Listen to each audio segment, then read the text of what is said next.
not work. Now we hear me, yes. So, Excellencies, ladies and gentlemen, a warm welcome to all participants who are joining us here in this room today, and also for everybody joining us virtually from across the globe for this very important high-level event entitled Strengthening the Data Foundation for Effective Climate Finance, the Systematic Observations Financing Facility, SOF. It's great to see such high interest in this topic. And this event is co-hosted by WMO, UNDP, UNEP, and the Nordic Development Fund, which is one of the first funders of this initiative. And the fact that we're gathered here today in the Nordic Pavilion is a sign of the strong interest and leadership of the Nordic countries in this initiative. And I'm Henrik Franklin, a director at the Nordic Development Fund, and I'm also the co-chair of the SOF Steering Committee, and I will be your moderator for this event. And the main theme of COP is, of course, to accelerate climate action and to increase climate finance. And SOF is a very good example of this. 1 year ago at COP26 in Glasgow, this initiative was announced. And today, 1 year later, SOF is fully operational and ready to deliver and narrow the gap in climate and weather data, which underpins all climate action. And I want to recognize the hard work behind the scenes of the SOF Secretariat under the able leadership of Markus Repnik, and the UN Multi-Partner Trust Fund as the trustee for this initiative, the Steering Committee, Advisory Board, and all stakeholders involved. And I'm particularly pleased to announce that last week the SOF Steering Committee approved the first batch of 26 countries that will be receiving support from SOF. And many of you of these countries are represented here today or virtually. So during the next hour, we will have many distinguished speakers and who will share different perspectives on this important topic. And in fact, we have 17 speakers, so I really ask all the speakers to be succinct in your interventions. And now I invite WNO Secretary General Professor Petteri Talas to give opening remarks. Welcome. Thank you.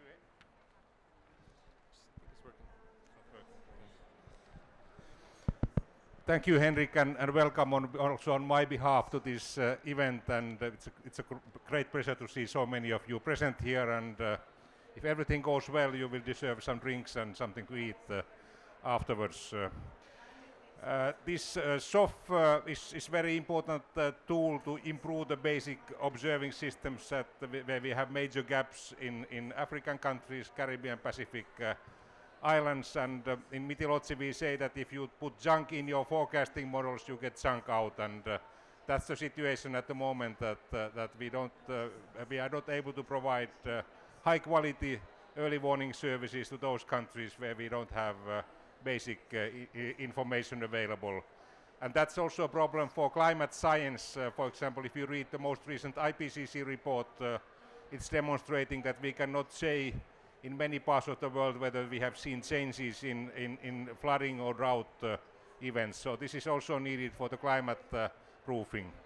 And thanks to SOF, we have been able to attract the attention of Secretary General Guterres, who has tasked us to prepare a major early warning service initiative, which was launched here on Monday at the presence of him and also several heads of state. So now we have wider package than just SOF on the table to improve the early warning services worldwide. Only 50% of our members have proper early warning services in place, which means that when a high impact weather event hits those countries, the damage, both human losses and economic losses are higher.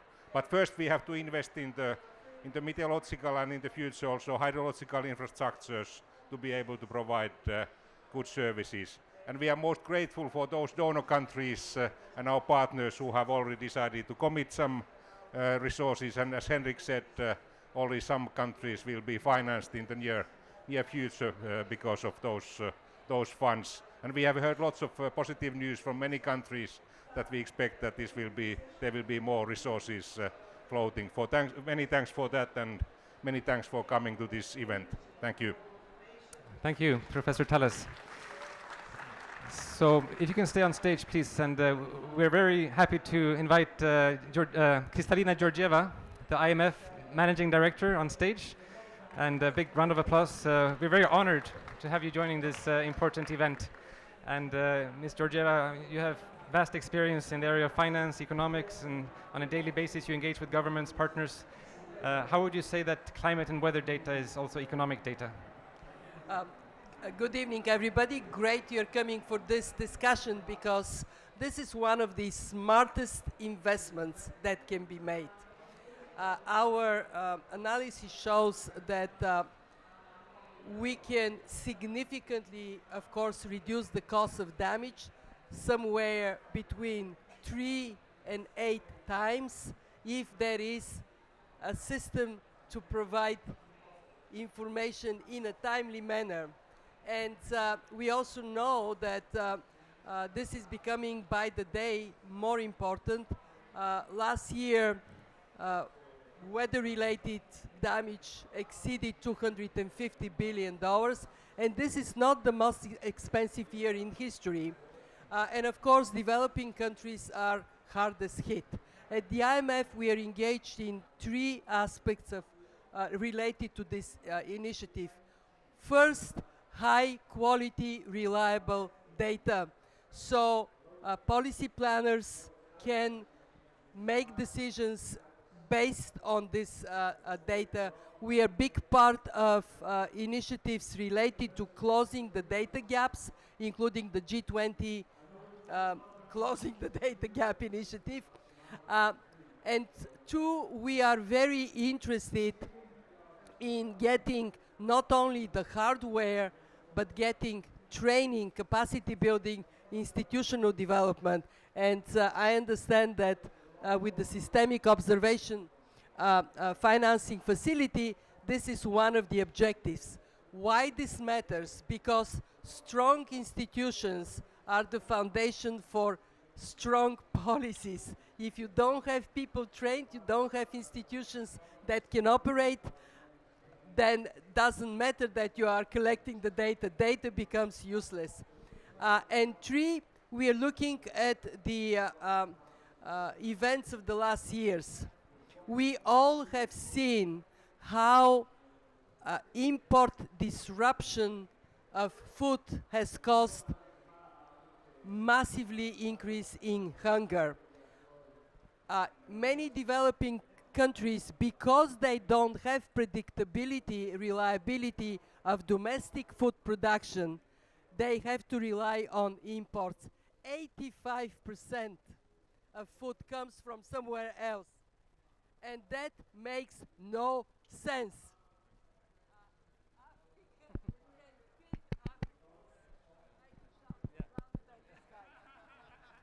Africa can feed Africa. That is so important, but for this to happen, the reliability of data for agricultural production, for small farmers, for large farmers, that is absolutely critical. So bravo for what you do, and now the mic returned. When it came to bravo, boom, it comes.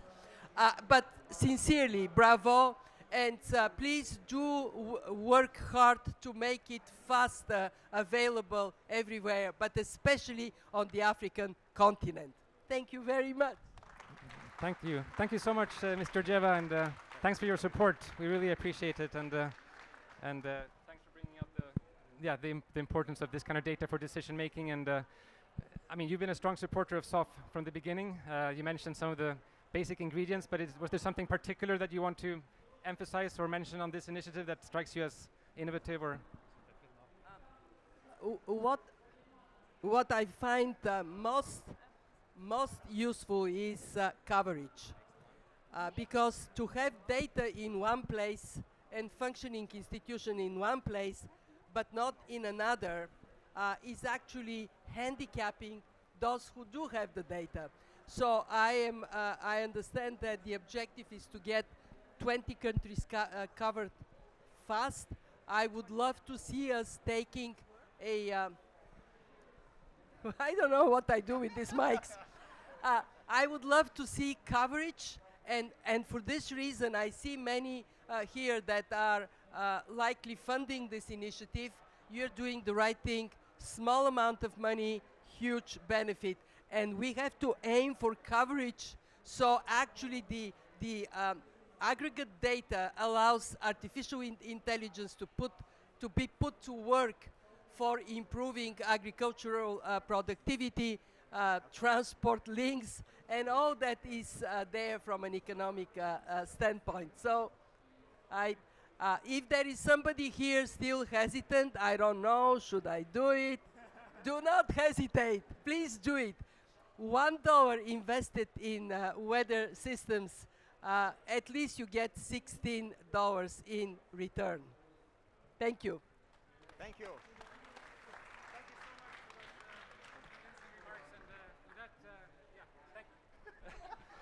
Yeah, we want to thank IMF Managing Director and Professor Talas for joining us today. Thank you so much. Yeah. Now we're going to move on to the next segment. We're going to have a few different segments in this event.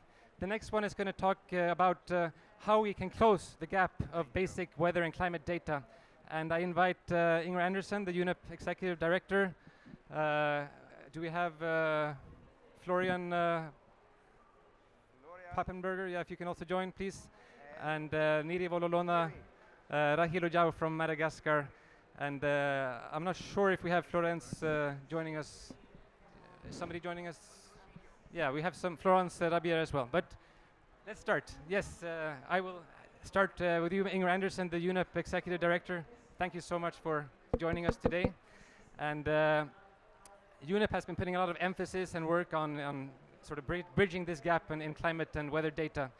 So we're interested to know a little bit why that is so important, and most importantly, why you have joined forces with WMO and UNDP in co-creating this groundbreaking initiative. Well, look, I mean, I think we all understand that without weather data, you cannot invest. If you are a farmer and you have to put your seeds in the ground, you're not going to waste your money if they're going to wash away.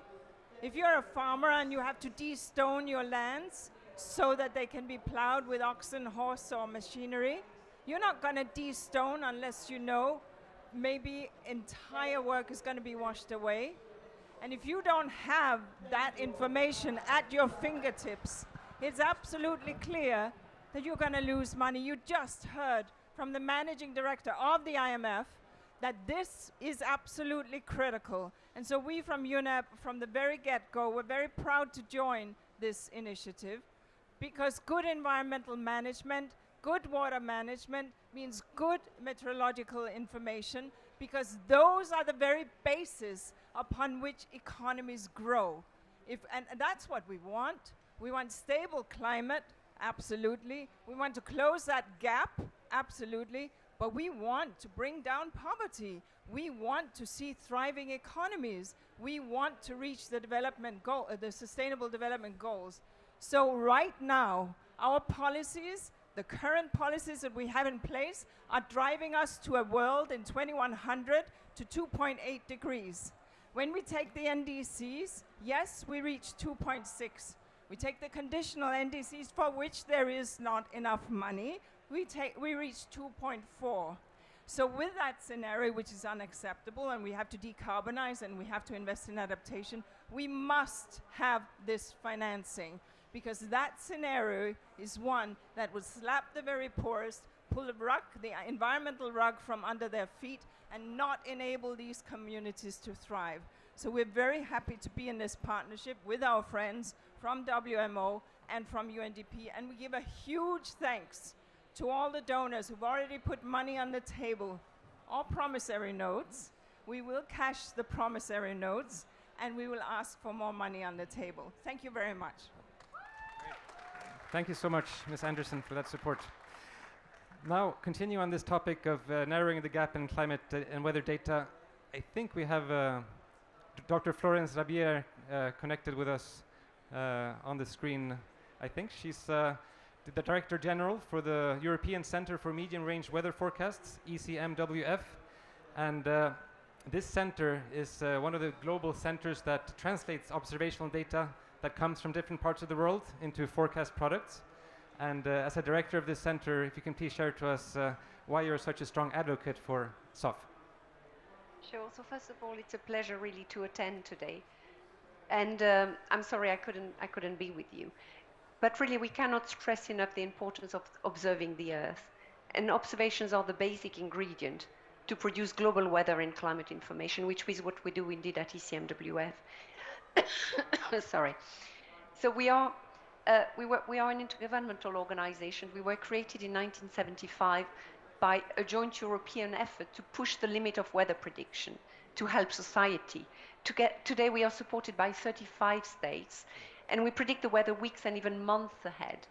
We also monitor the climate because we are operating the European Union Copernicus Climate Change Survey. So better observations enable better global forecasts around the world, which also enable better local forecasts, applications and services that in turn, of course, can be used to prepare for extreme events and for planning, as we were saying for our agriculture before, planning for specific climate conditions, environmental conditions. And ultimately, better forecasts can benefit everybody. So all the steps are linked. So today we know of sophisticated systems and apps available at our fingertips that massively enhance our experience and use of weather and climate information. But they all work thanks to the existence behind the scenes of a vast network of observations collected, exchanged, and coordinated worldwide.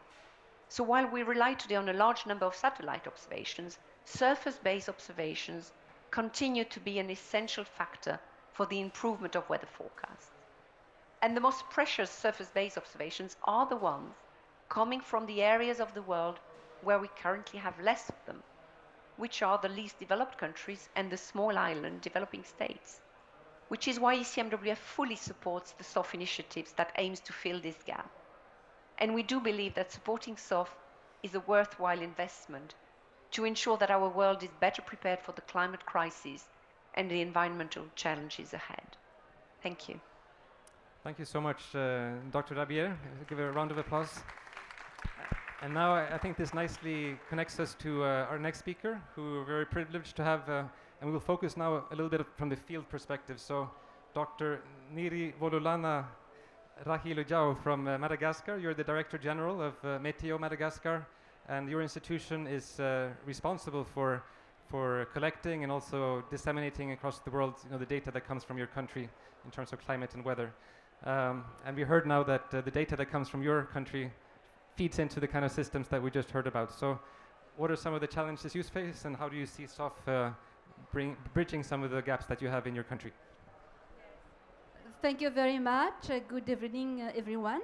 I'm here as a PR of Madagascar, but I'm speaking not only on behalf as a PR, but I'm considering myself as a spokesperson for all my colleagues from the small island developing states and the least developed countries who have suffered from this long-lived degradation in the National Observation Network. As you know, Madagascar has suffered a lot this year, because of extreme events. And unfortunately, Madagascar has a large gap in surface observations. And during these tropical cyclone season and during tropical cyclone alert, Meteo Madagascar is a major consumer of ECMWF product. But for example, for our climate outlook, we use the ECMWF long range on tropical cyclone activities. For our subseasonal tropical cyclone forecasting activities, we also use these extended forecasting product from the ECMWF. And it is not only it's also not only a gap in surface observations, but because of this transition from manual observation station to the automatic observation station, we have also gap in human resource who have skill for the maintenance. So the gap is also because of this lack of periodic maintenance. So I think that, as you know, this year, Madagascar, as I said, suffered a lot from extreme weather event. For example, from January up to March, Madagascar was hit by six tropical cyclones, including two intertropical cyclones in less than 2 weeks apart. And unfortunately, we had more than 200 deaths and more than 450,000 victims. But I do believe, I am convinced that if the surface observations system and the forecasting system could be improved, we can reduce this painful impact. And I'm convinced that the implementation of SOF will really help all these countries in need to improve their national early warning system, their regional early warning system, and also global forecasting system. So thank you so much for the donors for considering all these countries in need in the implementation of SOF. Thank you very much. Thank you so much. Now I'm going to turn back to the ECMWF, to Florian Pappenberger, the Deputy Director, and you work specifically on forecasting there. So how will closing these gaps in least developed countries and small island developing states help develop better forecast products? Thank you. That's quite difficult now to follow up because you've heard it all, eh? You heard don't dither, don't faff around, just invest, easy. You heard it that they will improve forecasts. They will improve weather forecasts, they will make the life easier, they will make the products and the forecasts easier, but it's more than that. If you're just thinking of weather forecasts, you're too short-sighted. We're going to improve the forecast of the Earth system. And not just that. We're going to give countries access to data which they currently don't have. They will be getting freeze and WF data, boundary conditions, we just talked about it, for example, previously, to allow them to do better ground forecast themselves. This is so much more in terms of impact than just weather. Of course, we have to measure that and we have to see where the cost benefit lies, but I think we will in the end have products which are so much more than ever before, particularly because, as Florence said, we're targeting countries where there's currently far less observations than we actually want to have. Okay, great. Thank you so much for these interventions. So let's give them a big round of applause. Thanks a lot. Let's now move to the next segment. I invite Usha Rao Monari. I don't know if you're connected from UNDP. And we also have the State Secretary from Timor-Leste. Welcome on stage. And we also have a representative from Mozambique who is with us here as well. Yeah, welcome. So now we're going to focus, it's mentioned that SOF is an innovative approach to addressing long-standing problems in getting good weather and climate forecasts. So let's start with Usha Rao Monari, the UNDP Associate Administrator. UNDP has extensive experience in capacity building in developing countries, including in this important topic. So similar to the way I asked Inger Anderson from UNEP, why has UNDP joined forces with WMO and UNEP to launch and get SOF going? Over to you. Thank you. Thank you very much. I hope you can hear me, and I'm sorry I'm not there in person at the moment. I will be there next week, however. But just to get to the point at hand, many comments have already been made. We are, at UNDP, a very proud partner and co-funder of SOF. And the reason for that is I believe SOF is serving a very innovative need in what is today an increasing part of our daily lives, which are weather-related disasters and disaster events. Kristalina spoke about the cost of damage due to such events, and how if you don't have the correct data to measure them, to prevent them, to manage them ultimately, it will cost us a lot more than what we are even imagining today. So I think SOF is addressing a need, and that need was that there was always and there has been a lack of comprehensive, broad-based, country-level data that is required in order to take preventive action and to manage disasters as and when they occur. And why is this important, and why is it important from an innovation point of view? Because such prevention and management is vital for livelihoods. I think Inga spoke to this. It's vital for livelihoods, it's vital for environmental and planetary management. Quite frankly, it's vital for economic growth. So I think the UN Secretary General made a call for action for everyone on Earth to be covered by an early warning system in the next 5 years. the SOF will be an integral part of this effort by financing the hydrometeorological infrastructure that is one of the 4 pillars, frankly, of a people-centered early warning system. I believe that the SOF and its partners have a huge role to play in this at the country level and, frankly, at the global level. And I hope that many more people join this excellent effort. Thank you very much, and back to you. Thank you. Big round of applause to Ms. Rao Monari from UNDP. Thank you very much. So we are very privileged to have 2 countries represented here, which are among the first to be supported by SOF. We have Timor-Leste and Mozambique. And we're very honored to have Honorable Demetrio de Amaral de Carvalho, the Secretary of State for Environment of Timor-Leste. And we're very interested to hear from you, from your perspective, how SOF will make a big difference in your country. Thank you. I'm very glad to join these discussion sessions,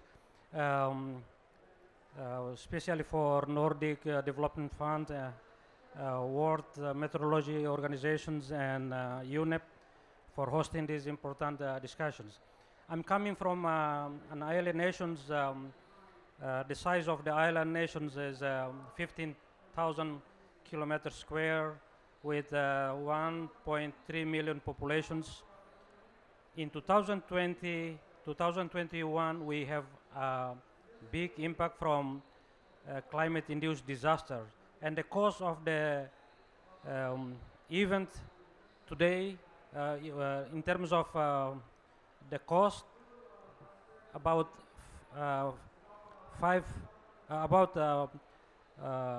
500 millions loss of infrastructures, schools, and important basic infrastructure for the country, including about 44 people lost during the event. Why it happened? Because we don't have proper weather and climate forecast system to predict and giving us quality information to prevent the risk, minimize the risk for the people. So we see that country like Timor-Leste that very affected by climate-induced disaster, we really need to have technology, such technology and finance to develop our climate and weather forecast system. We have a first project funded by Green Climate Fund for early warning system implemented by UNEP, but we still have gap to finance more equipment, more technology, and we hope by the commitment from SOFT, we will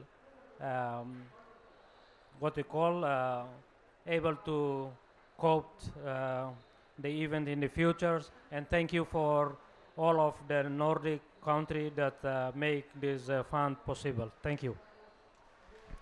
Thank you, Mr. Secretary of State. Very, very good to get feedback from you from the field perspective. Now we turn to another country, which is Mozambique, and we have a statement from Mateus Magala, who is the Transport and Communications Minister of Mozambique, that will be delivered on your behalf, Aderito Aramuge, from the Institute of Meteorology of Mozambique. Over to you. Thank you. Good evening, all present here. Of course, due to lack of time, I will not read all the statement. But what is important here to mention is that Africa, SADC, and Mozambique in particular, there's a need of a bridge the gap between early action and early warning and early action. Obeying the challenge that WMO, when I say WMO, is not the Professor Peter Talis, but all members of WMO, we have this challenge to, during 5 years from now on, to come up with a establishment of early warning in all countries. How do you do that without financing? If we go country by country in Africa, if you ask for the permanent representative, the only big challenge is lack of funds, lack of budget. So if we need to achieve in 5 years the early warning in all of these African countries, so the partnership is necessary. There's this African say that says, if you want to go fast, you go alone. If you want to go far, we go together. So we cannot go alone without partners. So SOF is a kind of partner also. If this kind of financing go to other countries, so it will somehow say it will try to reach what the United Nations Secretary challenges to WMO. But of course, as I see, they are not all the countries that are benefited in this first phase. So what about other countries? So there's a need as WMO, as a meteorological community also to go and mobilize the funds so that we can have this early warning established in our meteorological service. We cannot talk about early action without early warning. Everything starts with med service. Despite that sometimes med service is being forgotten, left behind, but we are the first ones in order to come up with a very good early action. If the information from med service, from early warning is not accurate, all the action needed for planification in other sector will not also be accurate. So investment in meteorological service is very crucial. A part of that, the responsibility of high-level commitment, starting from the president of the country, minister going down, is necessary, because those are the ones who, at the time of dividing the money, say, this is for you, but when the few amount of money remain, they say, this is for med service. So we needed to change these things of V or C the thing. So investment in med service is really crucial. So SOF is coming in a very good moment so that we can achieve what was the challenge for World Meteorological Organization in one side, and also for the United Nations Secretary General. Thank you very much. Thank you so much. So we've heard from the governments of Timor-Leste, Mozambique, and the work of UNDP, so thank you very much for joining us today. Now we're going to go to the next segment, which is also very important. I want to invite Leslie and Lovu from the Africa Risk Capacity. We're going to talk about how the private sector can benefit from better climate and weather data and forecasts. So let me start asking you, and welcome to the scene, Leslie and Lovu. You're the CEO of Africa Risk Capacity. So how will Africa Risk Capacity Insurance Company, and more broadly the private sector in Africa, benefit from better weather and climate data? Thank you very much, Henrik. When I got the invitation to talk about data, I was very excited because I am a data nerd. But since I have only 2 minutes, I will stick really to the essentials. We run insurance programs for 30 million Africans each year.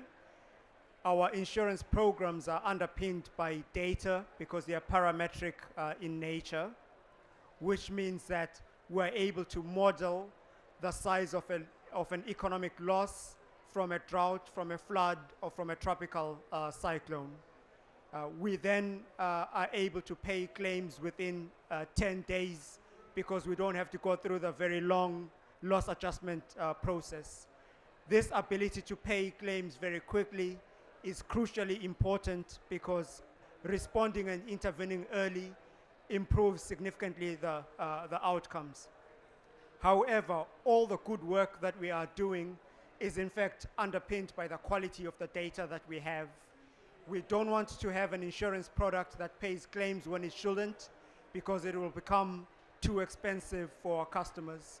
On the other hand, we don't want to have an insurance product that doesn't pay out when it should, because we would undermine the confidence that our clients have in our insurance programs.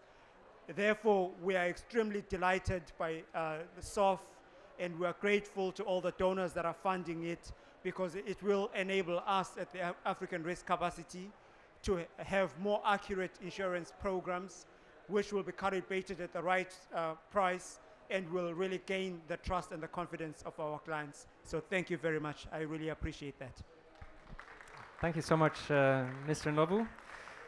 And you're actually welcome to stay with us here, because I'm going to make reference to Africa Risk Capacity again, because your company is a member of something called the Insure Resilience Global Partnership for Climate and Disaster Risk Finance and Insurance Solutions. And the SOF Steering Committee has decided last week that SOF should become a member of this partnership.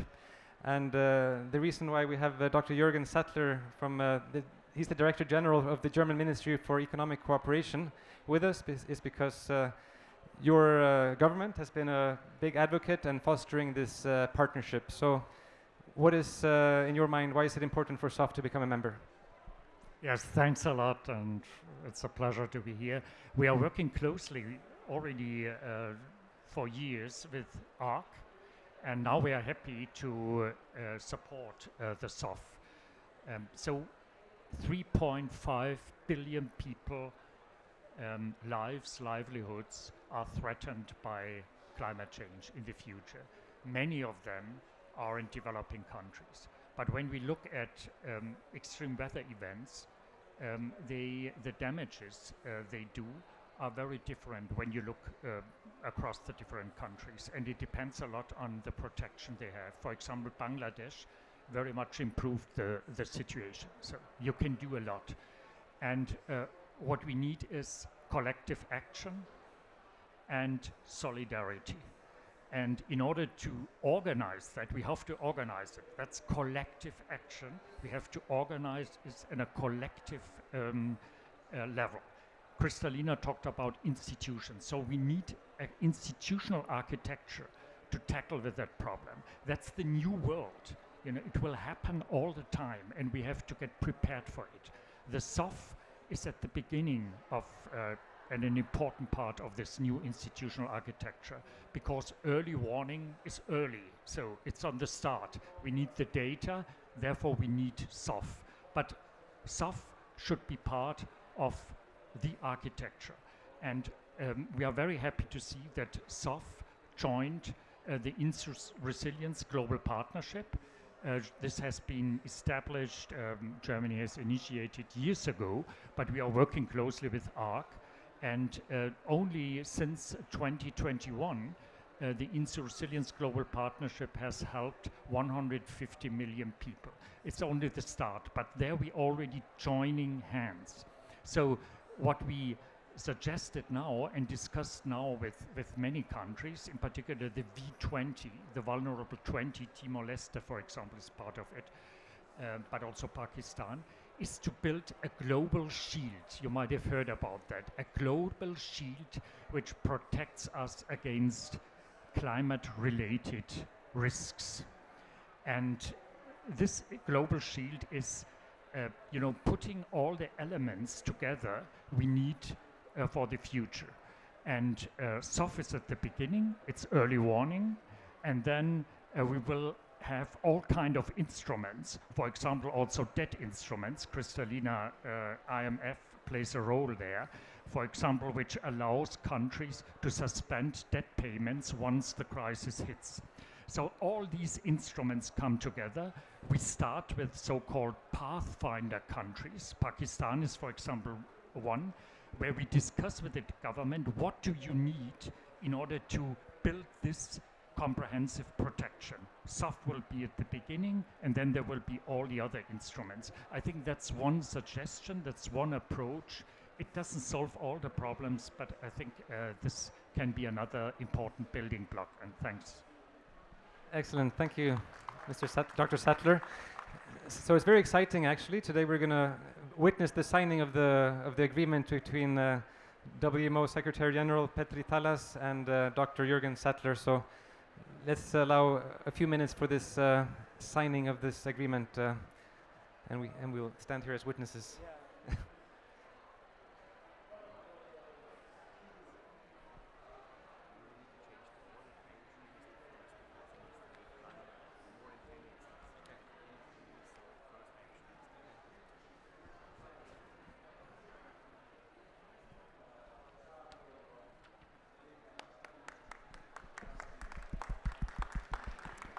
A big round of applause. Thank you. Very exciting to see this partnership taking birth. Yeah. Yeah. Okay. Thanks a lot. Thank you. Okay. Now we're going to come to a very exciting part of the segment. We're going to turn now to financing and funding of SOF. And SOF has taken off with initial support from 7 partner funders, namely Austria, Norway, Ireland, Finland, Denmark, Iceland, and the Nordic Development Fund. And also very recently, the United States has joined, and as recent as 2 days ago, Spain also has joined. So this is fantastic progress, especially since all of this has happened within 1 year. And we hope that many others will also follow on as funders of this great initiative. So what we're going to do is we're going to invite the ministers one by one. And I know some have some other events, so we're going to start with the Minister of Ireland, Mr. Simon Coveney, Minister of Foreign Affairs and Minister for Defence of Ireland. Very great to have you here with us. If you can share why Ireland is supporting SOF. Well, thank you. And first of all, can I say I'm really privileged to be here. When you live on an island in the middle of the Atlantic Ocean, the weather matters. You talk about it a lot. And if you're fortunate enough to have the resources to do it, you invest heavily to ensure that you can rely on weather forecasts and weather mapping. And we've done that in Ireland. And it's made an enormous difference in terms of how we respond to weather systems that come in from the Atlantic Ocean and impact on flooding events and many other impacts of more extreme weather that we're seeing in recent years. And so when we saw this project come together, we know that it represents extraordinary value for money to invest in weather technology. And that's what this is about. This is about ensuring that sponsors can allow countries in parts of the world that are deeply impacted by weather events to actually have more preparation time and more understanding as to when those events are likely to occur. That allows us to help countries limit loss and damage from more extreme weather events. And while, of course, countries like mine need to fund the response in terms of loss and damage, we also need to invest in projects like this to ensure that we enable countries to be able to create early warning systems so that people can help themselves in terms of responding to weather by understanding what's likely to come tomorrow, next week, next month, and even further afield. So we are delighted to contribute 4 million euros to this project. And not only that, but we're making the first million of that commitment available this month. So to everybody who's involved in this project, we think it represents fantastic value for money, and we think this will save lives. We think this will save livelihoods, and we think this will allow countries to prepare for the extreme weather systems that unfortunately are now inevitable and can, in a dramatic way, disrupt quality of life, undermine livelihoods, and even cause catastrophic events that can cost lives. So to the people who are putting this together, thank you. And we are delighted to continue to fund this project into the future, and we look forward to its success. Thank you. You're welcome to stay on. Oh, you have to go. Yeah. Thanks a lot for joining us. And really, Mr. Minister, we appreciate the support from Ireland. Now I turn to Austria, who is the first bilateral donor country to approve financing for this initiative. Honorable Dr. Magnus Brunner, the Minister of Finance of Austria. Great to have you here. If you can also share with us why Austria thinks SOF is an important initiative and why you're financing it. Yeah, thanks very much, first of all, for the invitation to this very special event, and also for the very interesting insight we got this evening for the interventions. That was very interesting for us, I think. Why is Austria doing that? Because it's very important, as we just heard before, and we are very proud, actually, that we have been supporting SOF for the last, for quite a while, I would say, and as you mentioned, being one of the first countries supporting SOF. That is important, and we are continuing doing it. Of course, I'm not talking about the content now, because that has already been done by the experts, but I can just announce, not just because Kristalina said it's a smart investment, but we're doing it anyway. I can announce to invest 2.5 million this year even, and I think that's very good and very smartly invested money, as we heard before. So thanks very much for your work, for your very important work you did and you do in future. Thanks very much. Thank you, Minister, for the support from Austria. You're welcome to stay on stage if you want, because we're going to have other ministers.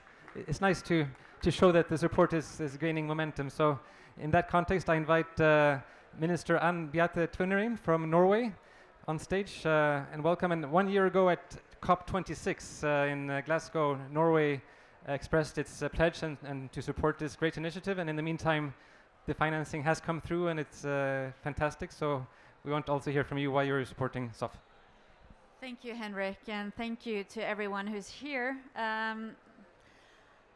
Early warning or MET services is essential to save lives, to save livelihoods, but you know, it's also crucial to make that whole ecosystem of preparedness work. And in my part of the world, we are very used to it. We take it for granted. If you don't have the MET services as a basis, you can't have insurance. You can't have all those early warning systems and institutions in place. So we have to get this to work in all countries, all over the world, in the SIDS, in the least developed countries. And that is why this is so extremely important. From the Norwegian side, I'd also like to emphasize the soft part of investing in MET services. This is not only infrastructure. You know, we need to get capacity building out there, people who are able to man the weather stations and all these, you know, all along the value chains to get the information out there to the fisherman, to the farmer, to everyone. So that's what I wanted to emphasize. In June, Norway made an extra contribution of 25 million Norwegian crowns, which is approximately $2.5 million. And I'm happy to announce that for 2023, we will double that contribution to 50 billion. Thank you. Fantastic. Thank you for the support from Norway. Very encouraging news. And we also have the United States recently joining this initiative. A warm welcome on stage to Monica Medina, State Department Assistant Secretary for Oceans and International Environmental and Scientific Affairs of the United States. And again, it's fantastic to have the United States joining and seeing this partnership growing across the globe. So why does the United States want to finance SOF? Thank you so much, and thanks to you all for organizing this event. I'm a certified weather geek, so I'm especially thrilled to be representing my government here, and we're very excited not only to be joining, but to be joining the steering committee of SOF. So thank you very much for welcoming us. The U.S. has been a leader in global weather services, weather forecasting. I think we're interested in this because for so long people didn't even know it was possible to make these kinds of medium and long range forecasts, in addition to the immediate forecasts that we are already so able to do in our country that we would like to see other countries able to do. So I think the one thing I can add is that what we love particularly about SOF is the emphasis on women, and including women in the science and in understanding that women are particularly impacted by climate. So in addition to all the other remarks about saving and sharing, we are particularly thrilled to be a part of this. And I wish I could tell you the number of our contribution, but our President Biden, is actually coming here in 2 days, and he will be making the announcement himself. So I cannot steal his thunder, so to speak, but I will promise you that it is a very worthwhile investment for us. We're thrilled to be making it. We're thrilled to be part of SOF. So thank you very much. Very exciting. Thank you so much for this confirmation, and please stay on the stage. So again, very much appreciate the support from the United States. And another funder who has very recently committed support for SOF is Spain. And it was 2 days ago at the Heads of State meeting where the President of Spain also announced that they will be supporting SOF. So unfortunately they can't join us here, but I have a brief statement that I will read on behalf of the government of Spain, which says that SOF represents a unique opportunity to close the data gap that hinders effective climate action from a local to a global scale, especially supporting those countries where adaptation is most needed. This is a moment for us to scale up action and ambition. We can't deliver with the highest effectiveness if we don't have the fundamental information to guide our actions, to turn our ambitions into attainable goals. After Spain's Prime Minister announced last Monday in a COP27 event a contribution of €3 million to SOF, we are proud to join the group of SOF funders and look forward to supporting this groundbreaking initiative. So thank you very much to Spain for that. And now we have the Minister of Finance of the Netherlands, Sigrid Kaag, to please join us here on stage. And it's very encouraging that we have two Ministers of Finance with us here today from Austria and from the Netherlands, sort of showcasing the importance of weather and climate data for economic decision making. And Minister Kaag, I understand that you will be taking over the role as co-chair of the Coalition of Finance Ministers for Climate Action, which is a coalition of 78 finance ministers from across the globe. So very, very interesting role. So from your perspective, why is SOF so important? Well, I think when I was listening, and great appreciation for all those who spoke. Actually, the concept is on the one hand so straightforward. We have to ask ourselves the question, why didn't we establish it before, and what took so long? So I think that's a collective lesson to all of us, because we preach data in everything, in health, education, prevention of whatever kind. So if we're talking about the impact of weather and the ties to economic and financial consequences, we could never have done this without data. So it's a category no-brainer, as they like to say in the US. That's one. Secondly, data also builds the evidence base, but also the predictability of our actions. And I think what we need to make sure is that the data gets used by ministers of finance, but also financial actors are asked and tasked to use the data as they plan their insurance schemes, as they make their investments, as they provide for their forecast, because it has to be applied throughout. Now, the Netherlands is really actively wanting to support SOF. I can't tell you yet how much. We don't have a president, we have a king. He won't be coming, but my colleague, the Minister for Trade and Aid, is determining the final amount. But of course, as Minister for Finance and Deputy Prime Minister of the Netherlands, I'm very keen to use these building blocks in the discussions with all Ministers of Finance on climate change to showcase how it can be done, how it should be costed to save lives, to prevent worse from happening, but also to provide for the adaptation and have the financing available to precisely do that. So thank you very much, and congrats to you. Thank you, Minister, and very encouraging news. And also we look forward to hearing further on you, and you're of course very much welcome as a donor coming forward. So really a big thanks to the ministers and the Assistant Secretary for joining us. A big round of applause. Thank you. Okay. Yeah, I think I can. He's on his way. Okay. Yeah, I think we're waiting for one final guest of honor. Let's give it maybe 1 or 2 minutes to hear that. I think it's been a great conversation on different perspectives, from the field perspective, from Timor-Leste, Mozambique, hearing how that data is translated and used for forecast product development. Also hearing from ministers from different donor countries on why this initiative is so important. But I think let's I think, Marcus, I think let's continue and just say that we want to recognize the importance of the Early Warning for All initiative, which has been launched by the UN Secretary General, and Mr. Hart, who is the advisor to the UN Secretary General on climate action and just transition, has been driving this for a long time, and his leadership is really extraordinary. So we just want to highlight that in his absentia. Hopefully he can join us for the reception afterwards, but just to recognize Mr. Hart's hard work in getting that initiative going, and for how important the SOF is as a foundational element of the Early Warning for All initiative. So, sorry? So yeah, let me take this moment then to thank all the distinguished speakers that have joined us today to share their perspectives and different angles of this groundbreaking initiative. And also to thank the SOF funders and all the partners for the support, which has enabled us to be where we are today, and we're quickly gearing up to deliver on the ground.